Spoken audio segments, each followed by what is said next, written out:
অনেক না, অনেক ওটা লোকের হয়নি, তার কারণ ওখান থেকে কর্ণাটক সরকার, প্রথম কথা কর্ণাটকের সরকার আমাকে, গুন্ডুরাও যিনি কর্ণাটকের স্বাস্থ্যমন্ত্রী, তিনি আমাকে বলে দিয়েছিলেন যে আপনি, প্রথম আমি তাকে প্রস্তাব দিয়েছিলাম যে আপনি তাদের ডেড বডিগুলো পাঠিয়ে দিন, তারা মুসলমান সম্প্রদায়ের লোক, তাদেরকে এলাকায় গিয়ে তারা দাফন করবে, মানে কবর দিবে, আপনি যেভাবে হোক তাদের ডেড বডিগুলো পাঠানোতে সহযোগিতা করুন।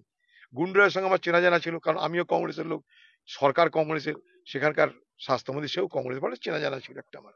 চেনা জানা না থাকলেও আমরা বলি। তো সে তখন বললো আমি এটা তো করবোই, আর একটা কথা বললো, বললো যদি আমি দেখি এখানে কোনো বেআইনি কাজ করেছে কোনো সংগঠন বা কোনো প্রতিষ্ঠান, কোনো ব্যবসায়িক প্রতিষ্ঠান, আমি তাদের বিরুদ্ধে আইনি ব্যবস্থা নেব, এক। দু নম্বর, আমি তাদেরকে সেই প্রতিষ্ঠানের কাছ থেকে, যাদের আন্ডারে কাজ করেছে তাদের কাছ থেকে আমি টাকা আদায় করে পাঠাবো, আপনি চিন্তা করেন না। সেই মোতাবেক সেখান থেকে 2.5 লক্ষ টাকা করে ব্যবস্থা করা হয়েছে, প্লেনে করে নিয়ে আসা হয়েছে, এয়ারপোর্ট থেকে বাড়ি পৌঁছে দিয়েছে, সব কর্ণাটকের সরকার, ঠিক আছে। এবার দেখছি আরে এদিকে তো 2.5 লক্ষ টাকা ছিল, কি কথা হবে, কি করা যায়, কি করা যায়, আচ্ছা আমি 2 লক্ষ দিব, হয়ে গেল।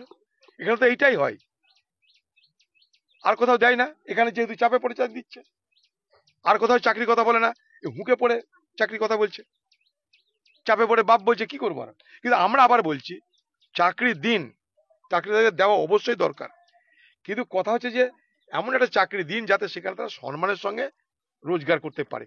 একটা গ্রামের বধূকে, এই এই রকম গ্রামের বধূকে, সে গ্রামটা ভালো করে চিনে না, তাকে এখন বলছে হোম গার্ডের লাঠি নিয়ে কোথায় দাঁড় করাবে,